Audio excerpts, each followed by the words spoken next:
We first heard about Paulius Klimas back in 1988 walking for freedom. It was a 500-mile journey from Rochester to Washington, D.C. But Klimas was determined, and after 23 days, he reached the U.S. Capitol and the White House.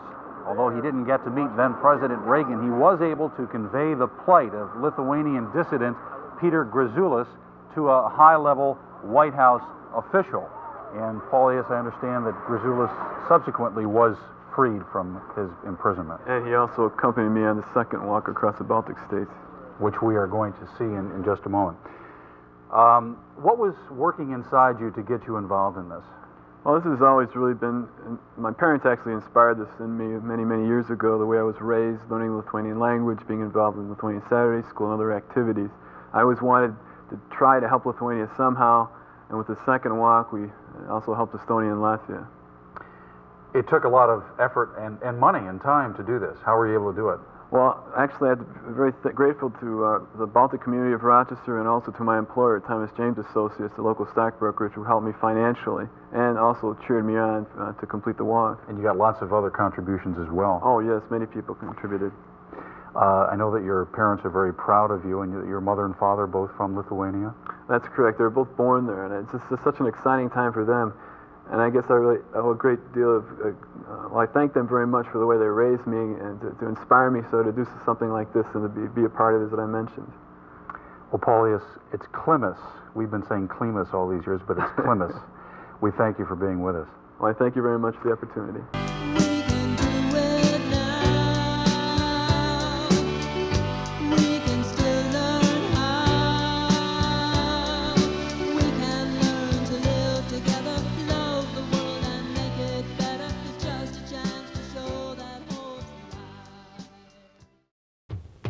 And now, 96 WCMF presents Time Out for Rochester with your host, Chris Shire. Good morning, everybody. Today we're going to go a little off the beaten path to learn about a place and a kind of living that's foreign to us and how a local man has attempted to bring change and understanding. My extraordinary guest is Paulius Klimas. He is a Lithuanian American who has used creativity, spirit, and some determination to get a message to us. We can only hope that our ears are clear enough to be inspired this morning. Mr. Klimas is 28 years old. He's a writer, a substitute English teacher, and when I called him up to get the interview, they answered at JCPenney. You're also a shoe salesman, right? That's correct. Okay. He's also an active member of St. George's Lithuanian Roman Catholic Church and a member of Genesee Valley Arthritis Foundation's Finance Committee.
Sovereign and free land, you can't put me in chains, but I will not remain, for I'll teach all my children about being free.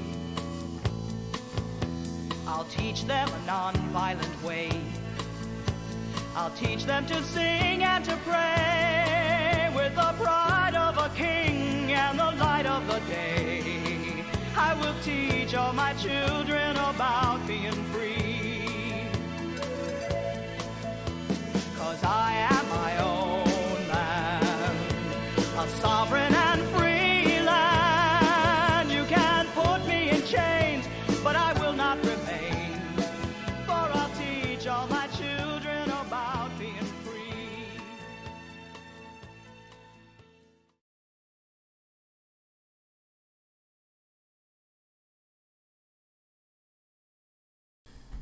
Everyone has a dream. Faith is an important factor.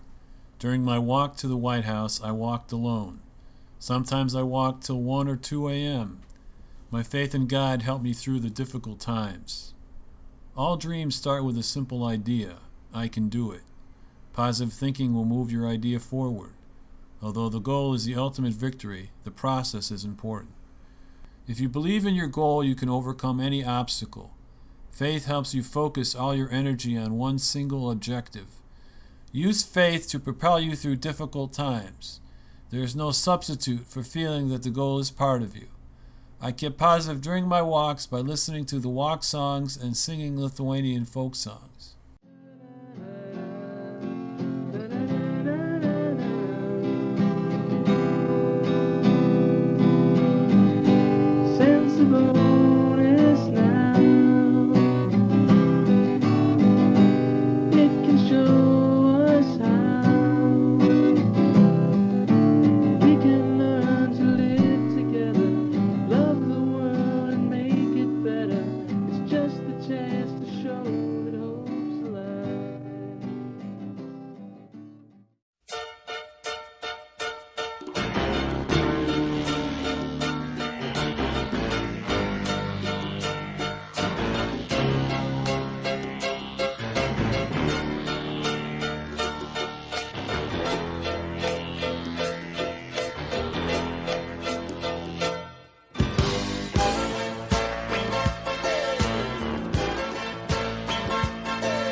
Well, I read an article in the Times-Union about Coach Dale Brown of Louisiana State University wanting Arvydas Sabonis, who was 7'3", one of the star basketball player in Lithuania, maybe in the world at the time. He wanted him to play for LSU, and when I read about it, I decided to call Dale Brown. I didn't know him at all, and I said, Mr. Brown, I'm Lithuanian, I speak the language. I'd like to go to Lithuania in exchange for Sabonis, or I'll be his interpreter. And Dale really loved the idea, and we've gotten to be pretty good friends over the years now, several years anyway. The point is that Sabonis, he represents Lithuanian athlete, and I figured that it was one way for Lithuanian name to be known a little bit better. Mm-hmm. We've always had good basketball players, and Dale Brown was just very receptive to the idea, and he even got me a job as an interpreter, and he even went to Moscow twice. So it was all set to go, except the Soviets didn't let him out.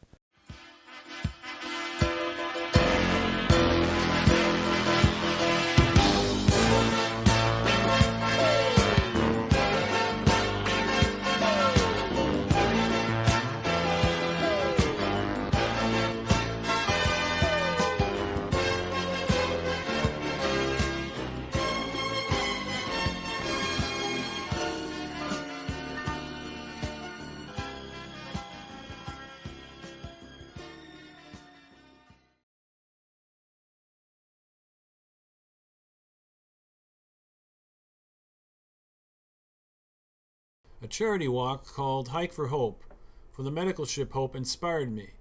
I had participated in this walk in 1972 in Rochester, New York. A stream of about 30,000 Rochesterians walked in this wonderful event, and it even had its own unofficial song, Three Dog Nights. Jeremiah was a bullfrog.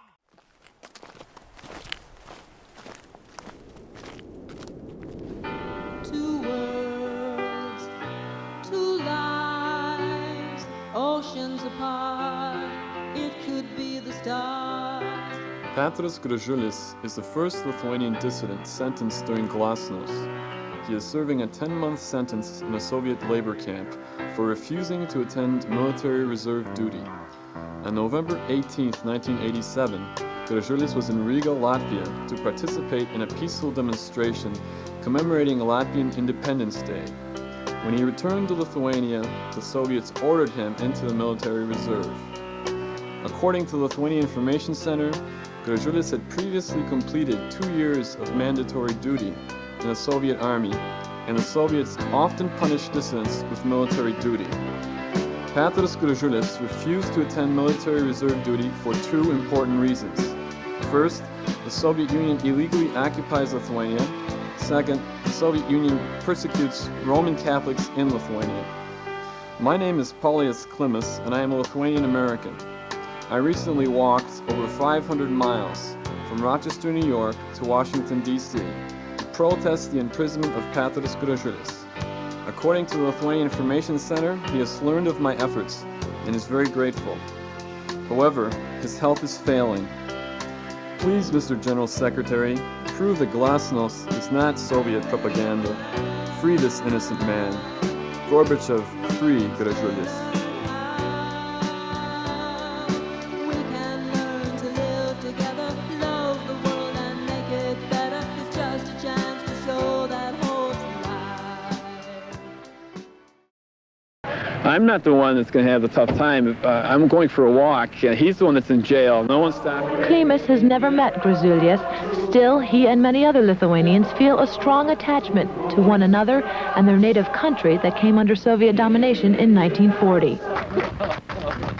Klimas has decided to take his cause directly to Ronald Reagan. He says the president could demand the dissidents' release at the summit with Soviet leader Mikhail Gorbachev next month. I think that General Secretary Gorbachev does want peace, but maybe he doesn't know about this incident. Maybe if he saw the facts, he would release Gražulis. Lithuanian-American Paulius Klimas of Rochester arrived back here yesterday after hiking to Washington, D.C. to make an appeal to President Reagan's advisors on the eve of Reagan's trip to Moscow. Klimas is fighting for the release of human rights activist Paulius Gražulis from a Soviet labor camp.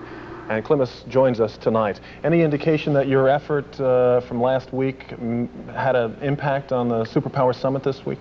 Yes, Nila Sadūnaitė, the leading human rights activist in Lithuania, sat with Nancy Reagan, as the New York Times reported, and she did bring up Gražulis' case to her, though we don't know exactly what the Reagans have done on his behalf. Yeah. What do you think of President Reagan's handling of the human rights issues of the dissidents in Moscow this week? I think it was brilliant. What about your 500-mile walk? Did you ever think about giving up?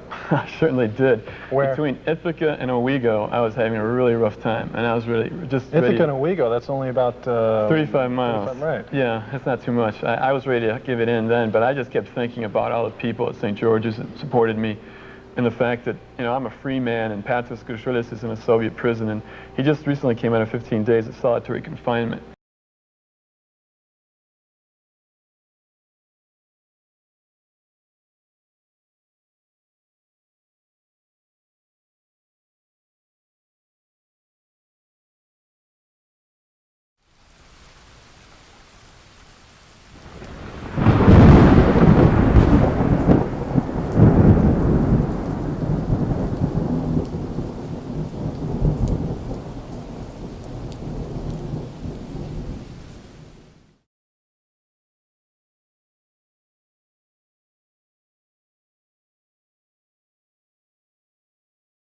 Let's jump to the present now and your involvement in all of this. I mean, you're my age. You're 28 years old, and a writer and a part-time teacher and a shoe salesman is waving the Lithuanian flag and trying to gear people up to understand what's going on over there. Why? Why did you decide to do this? Well, I was raised in a Lithuanian family. I speak Lithuanian fluently, and I've always been active in all sorts of groups. When I heard about Paulius Gražulis, he's the dissident that I walked for last year,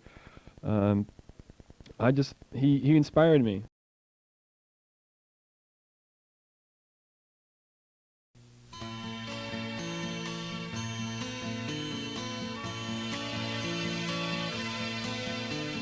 I am my own land, a sovereign and free land. You can't put me in chains, but I will not remain. For I'll teach all my children about being free. The Soviet Union has illegally occupied the Baltic states since 1940. Estonia, Latvia, and Lithuania have adopted nonviolence as the method to reestablish their independence. My name is Paulius Klimas, and I'm a Lithuanian American activist.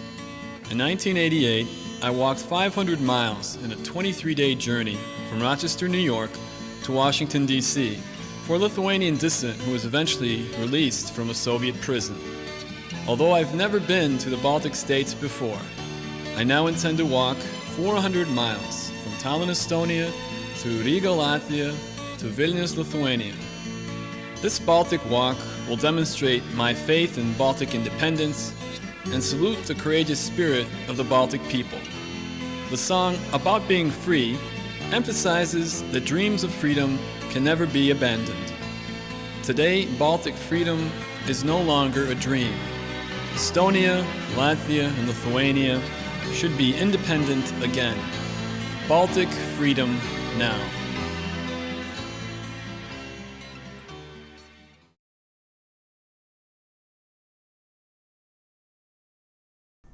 A Russian radio interviewer in Vilnius told me that this walk was a very small act. In other words, it was not important. I told him there is an old Lithuanian saying, Lašas po lašo akmenį pratašo. Drop by drop and the water melts the stone. I see this walk as a small part of a larger movement that eventually resulted in the Baltics regaining independence. Preparing for the walks was exciting. I would get up at 6 a.m. to run the stadium stairs at the University of Rochester. Walking 10 miles at one practice with a heavy backpack was another form of exercise that I participated in. 1 foot in front of the other, a journey he hopes will take his cause further than the 400 miles he will travel. Walking is something everyone understands. Obviously, everyone does it. But each step here brings Paulius Klimas a step closer to his goal of helping those over there, the citizens of the Baltic republics of Lithuania, Estonia, and Latvia. I think it's time that Lithuanian Americans and other Lithuanians throughout the world should act because of our brothers and sisters, all Baltic brothers and sisters who so bravely have stood up. And really, they're the ones that deserve all the credit. We can only help them. Klimas hopes his is a message that will reach Moscow and Washington. He'd like President Bush to recognize the Baltics, President Gorbachev to work with the leaders there. But he knows that will only happen one step at a time. And Klimas's fight for freedom for all of his people begins when he leaves Rochester on Friday.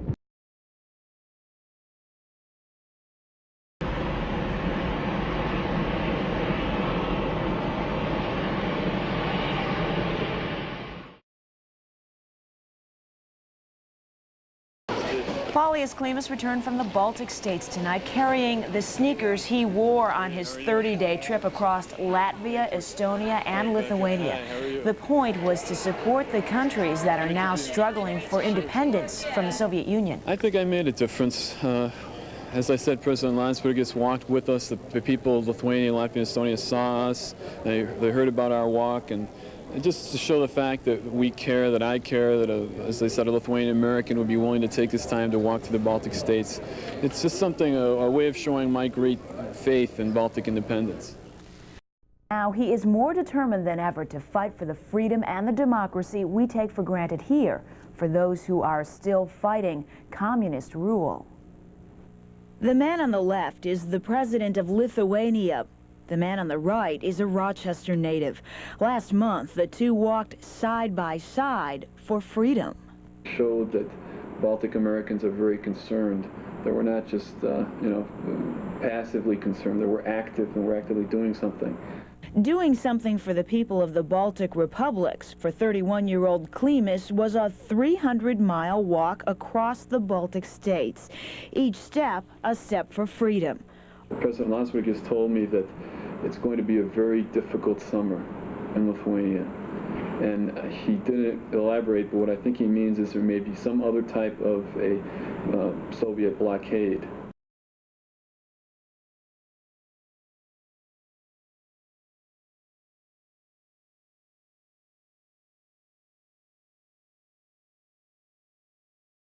Paulius Klimas. Klimas says one of Paulius Klimas. He is a Lithuanian named Paulius Klimas. It's 11 and a half minutes after the hour of 9 o'clock. You're listening to The Talk Show on WXXI 1370. I'm Paul Baker, your host for the next couple of hours, or at least the next hour. Our guest this hour on The Talk Show is Paulius Klimas.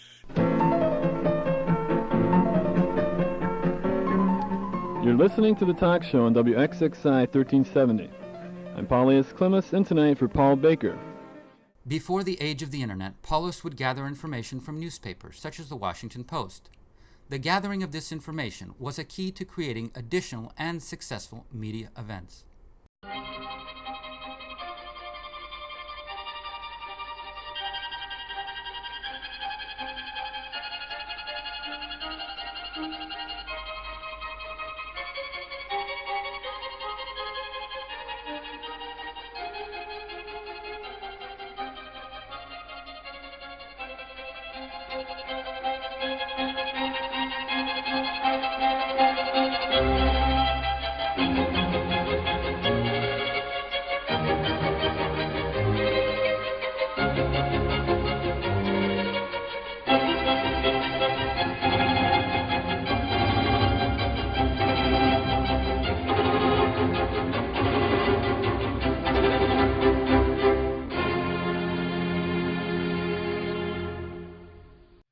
Speaking with the Lithuanian Charge d'Affaires, Mr. Stasys Lozoraitis at the Lithuanian legation.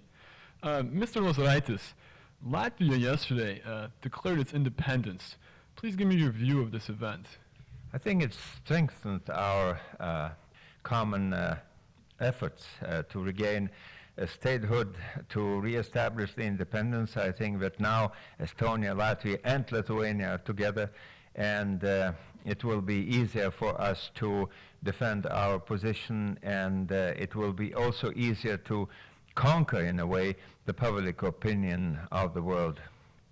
Recently, Western countries have suggested that Lithuania should slow down its path towards independence for two reasons. First, to help Gorbachev or prevent him from flying from power, and second, for Lithuania to save face or embarrassment. Can you comment on that? Well, first of all, I think that it's very wrong to say Lithuania or Gorbachev. It's Lithuania and Gorbachev. We have nothing against Gorbachev, and therefore we are not even jeopardizing his position. But the greatest danger for Gorbachev is the horrible, terrible economical situation in the Soviet Union. And then, you know, we can find points of compromise and even make concessions, but we have first to sit down at a negotiations table and start talking with Moscow. It's impossible to do that without serious political, diplomatic negotiations.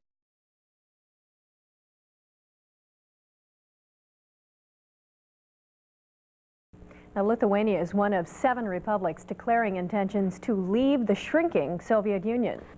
Klimas says one of the best signs he is seeing right now is President Bush talking about the Baltics. He thinks it could make a big difference for freedom there if Bush continues to urge the Soviets to talk with the Baltic republics.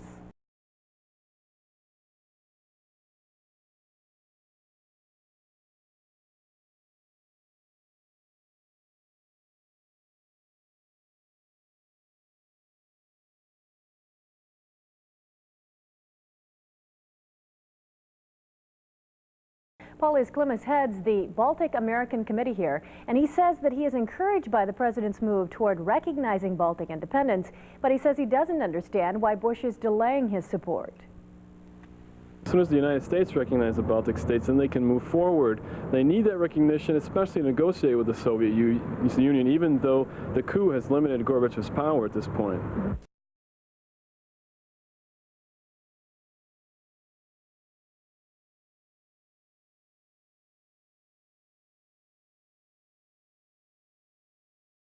Tug of war that's been going on between the Baltic states and the Soviet Union is far from being resolved, despite the efforts of many locally who this week got some official help.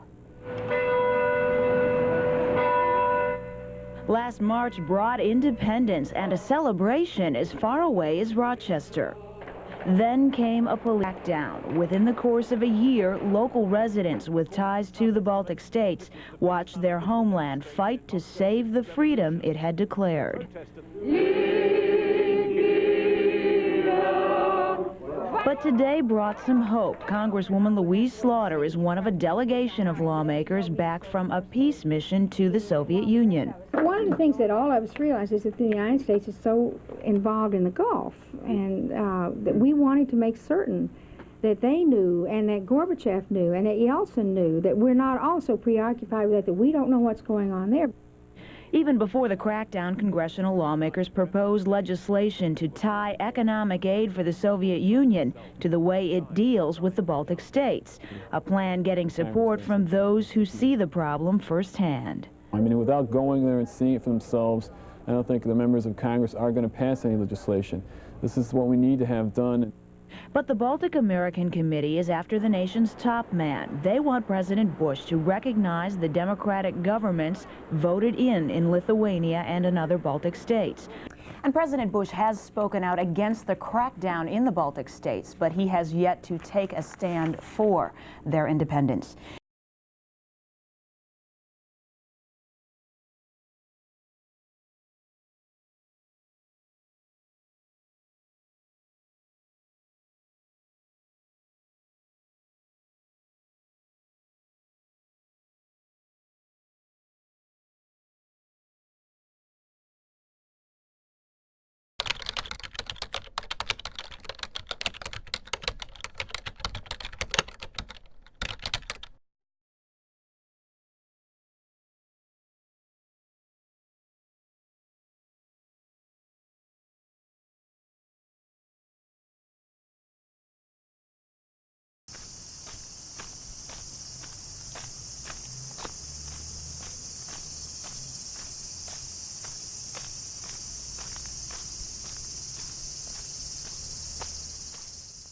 Leaders are under arrest.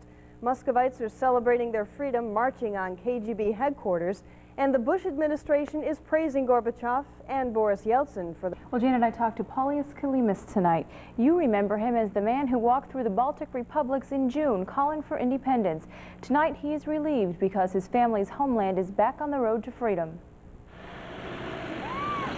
It is this that Paulius Klimas has been hoping and praying for, Soviet troops pulling out of the Baltics. It means all the hard work he and the people of the region went through may not go to waste after all. So yes, this is a very positive step, and it's definitely going to help Baltic independence. Earlier in the week, Klimas was hit hard with the news of the coup. He was distraught over the thought of Soviets ruling Lithuania, but tonight he has renewed confidence. I really feel that the Baltic states will be independent within a year. That confidence is shared on the streets of the Baltic republics, where people are celebrating their renewed freedom. Today, it's very important, very, very important. It's the first free day of our life. But this Lithuanian does not think the Baltics are out of the woods yet. For all the Baltic communities, it's still a difficult time. We're not sure what will transpire. Gorbachev has lost some power. Yeltsin has definitely gained power, and he is on our side. And Klimas says one of the best signs he is seeing right now is President Bush talking about the Baltics. He thinks it could make a big difference for freedom there if Bush continues to urge the Soviets to talk with the Baltic republics. Any local events planned to push his point? Well, he has been planning a demonstration for tomorrow at noon at the Liberty Pole, and now it just might be on a happier note. All right, Wendy, thank you. The United States has always supported the independence of the Baltic states and is now prepared immediately to establish diplomatic relations with their governments. U.S. support of the Baltic region brings joy and celebration to the people who live there and to Baltic natives who live here in Rochester. Wendy Wright was at one local celebration tonight. Wendy? Well, this is a day many Lithuanians, Latvians, and Estonians have been waiting for. Tonight, more than 200 of them gathered for a special church service in honor of President Bush's support. Many Baltic natives told me they honestly didn't think they'd live to see this day. I never believed that I would see this in my lifetime. So it's, as I say, a joyous moment. The words of local Lithuanians on their way into St. George's Church. They are coming here this time not to pray for freedom, but to thank God for freedom. Finally, after 50 years, their prayers have been answered. They are now just a step away from total independence. Many of these people remember vividly when their freedom was stolen from them, but now their worries and fears are disappearing. And the celebrating doesn't end when the service ends. These Lithuanians, Latvians, and Estonians are commemorating their freedom outside, too. They are gathering here to sing their national anthems and raise their national flags to mark their independence. When the flag rose high into the evening sky, the spirits of these people also rose, higher than they have in more than half a century. The events of the day hold special meaning to local American Lithuanian Paulius Klimas. This is a victory for all mankind. And President Bush finally made the right decision to recognize the Baltic states. When Klimas and the others join hands to sing, it is a sign that they are undivided and they will work together to see that their flag will always fly high and proud. Klimas says the Baltic region still have a long way to go in order to establish a stable economy, but he told me he thinks the Baltic people are ready for it. President Bush says while he is recognizing the Baltic region as independent, that doesn't necessarily mean the U.S. will offer significant economic aid. He says there are limits to what this country can do to help out. I would imagine that's a little bit of a disappointment then. Yes, but Klimas told me tonight that he expected it, and he does plan some fundraising events to help establish the Baltics. Okay, Wendy, thank you.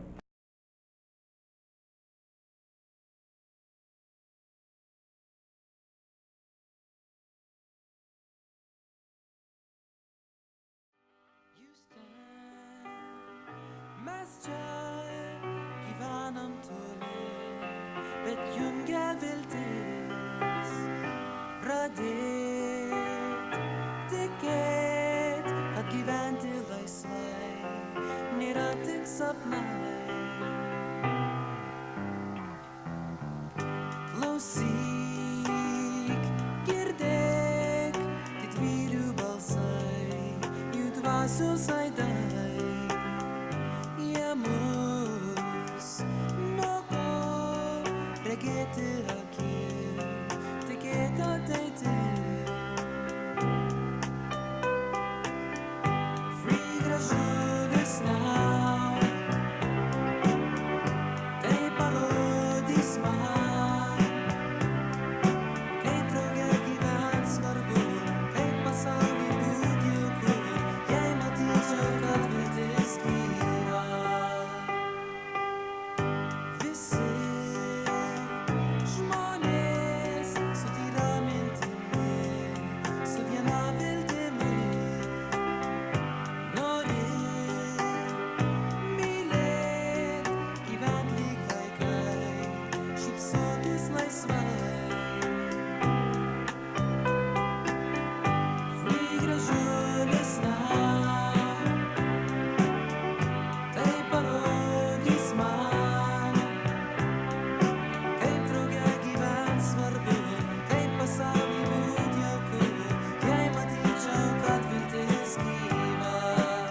We thank you for being with us. Well, I thank you very much for the opportunity. We leave you now with pictures of some of Paulius's trip to the Baltic states with words to the music about being free.